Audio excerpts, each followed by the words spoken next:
ট্রাম্পের গাজা দখলের পরিকল্পনা ইতিহাস বদলে দিতে পারে বলে মন্তব্য করেছেন ইসরায়েলের প্রধানমন্ত্রী বেনিয়ামিন নেতানিয়াহু। সম্প্রতি এক বিবৃতিতে তিনি দাবি করেছেন যে মার্কিন প্রেসিডেন্ট ডোনাল্ড ট্রাম্পের প্রস্তাবিত গাজা পরিকল্পনা যদি বাস্তবায়িত হয় তবে তা মধ্যপ্রাচ্যের ইতিহাস বদলে দিতে পারে।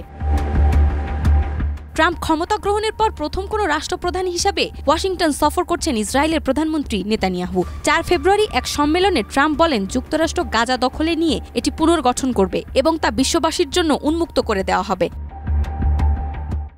সানবিট সব দিবে সামাল। সানবিট ম্যাজিক প্রেস ডিশওয়াশিং এর মাথা ঘোরানো সলিউশন। এই সময় সংবাদ সম্মেলনে নেতানিয়াহুর কাছে ট্রাম্পের গাজা দখলের পরিকল্পনাকে তিনি কি ইসরায়েলের সীমানা সম্প্রসারণের সুযোগ হিসেবে দেখছেন জানতে চাইলে উত্তরে নেতানিয়াহু বলেন তার অন্যতম লক্ষ্য হল গাজা যেন আর কখনো ইসরায়েলের জন্য হুমকির সৃষ্টি করতে না পারে।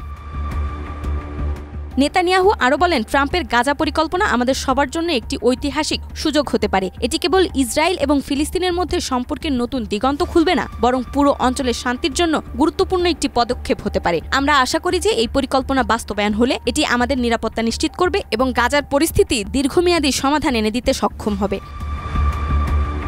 ইসরায়েল ফিলিস্তিনি সংঘর্ষ দীর্ঘদিন ধরে চলমান একটি বিরাট আন্তর্জাতিক সমস্যা, যেখানে গাজার ভূমিকা কেন্দ্রবিন্দু হিসেবে বিবেচিত। মার্কিন প্রেসিডেন্ট ডোনাল্ড ট্রাম্প তার শাসনামলে এই অঞ্চলে শান্তি প্রতিষ্ঠা করতে কিছু পরিকল্পনা উত্থাপন করেছেন, যার মধ্যে গাজা অঞ্চল সম্পর্কে নতুন কৌশলও রয়েছে।